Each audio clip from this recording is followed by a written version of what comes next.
Well, my next guest is a longtime friend of this show. He's one of my favorite people to talk politics with. I want you to welcome syndicated columnist and humorist Ron Hart.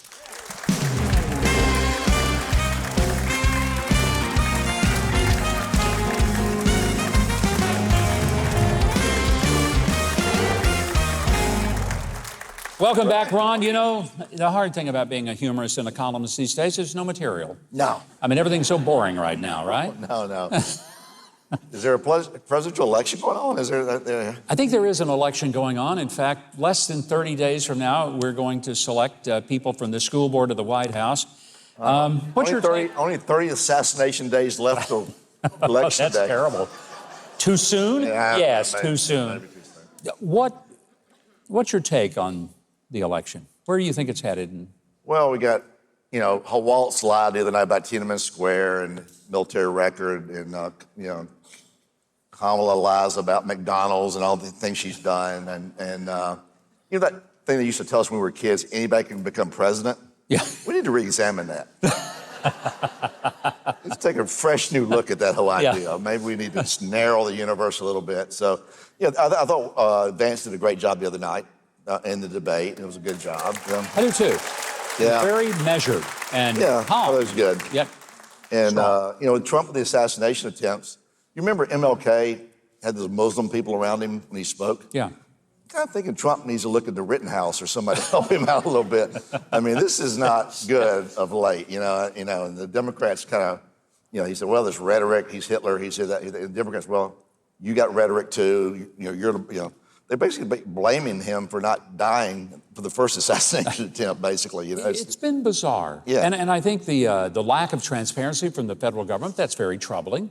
We haven't been even yet given answers as to why the failure and complete collapse, not only at Butler, but at the golf course down in Florida, for heaven's sake. Yeah, and I get most of my news from the Babylon Bee right now because I'm about as trustworthy as anything.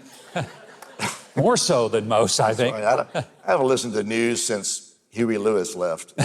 So, but by the Babylon, according to the Babylon Bee, this is all I know, is that they say that Biden's looked at it and he feels very strongly that the next assassination attempt has to be by a woman of color. To follow in with the whole diversity, equity, and inclusion idea, of course. That's his take on the whole matter. But yeah, it's scary out there. And Trump, what a bad guy to step up and do the whole thing. I mean, if that was not an iconic moment in America, I don't know what could be. Yeah, there's and they knew 4 assassination teams were out to get him. You got Iran, out to kill him. Iran, China, the women of The View. ABC, NBC, they're all kind of out there to get him, But I hear David Muir has challenged him to another debate, so that could be pretty soon. Well, he was debating him. Yeah. All right, let's talk about Kamala Harris a moment because she has avoided.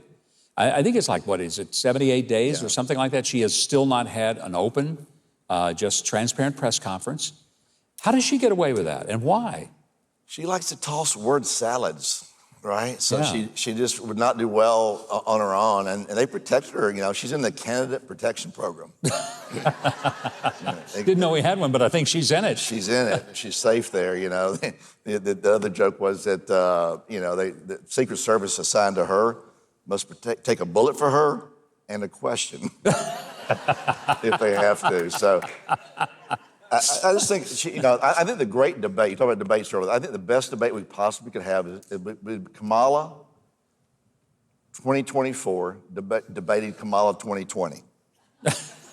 Let her debate herself. Yeah, that would be good. Well, there's a 180-degree policy difference between 20 and 24. Actually, she never made it to 20. She got finished. By the way, do you know, Ron, that I can say this is the truth. I got far more votes as a presidential candidate than the nominee for the Democratic Party in both the times that I ran for president. Yeah. Heck, I should be the Democrat nominee. It's sad. And in a way, it's kind of like, she's running on joy, right? That's the real idea about joy. But if you look at her, she has a 30-some-odd% approval rating at VP. It's been a synthetic, created situation within the media. Jesus turned, water into wine. the media's turned, Kamala into Jesse Waters. And all of a sudden, she's this big moderate candidate, So 9% of her staff quit when she was vice president. She's very hard to work with. So I guess they had all the joy they could stand. Should Trump and Kamala Harris have another debate? Trump says no. She says she wants one. I can't imagine that she really does. The internal polling, I don't know what the internal you saw internal polls back in the day. Yeah. Do they differ vastly from what the public gets? Sometimes, sometimes a home-cooked poll will tell the candidate he's doing or she's doing great. Yeah. When maybe that's not true. Well, you saw the difference between the vice presidential debate the other night and Trump's like a WWF wrestling contest. And then that was pretty cerebral the other night. And then Waltz, he comes out there, he looks like the skipper from Gilligan's Island. Like, Well, we know what the skipper did with the boat. He wrecked it on an island, didn't he? I know. You're sitting there, you're going, okay, yeah, he's funny, he's kind of cute, he's kind of a knucklehead, but we all know who got us here, right? The skipper.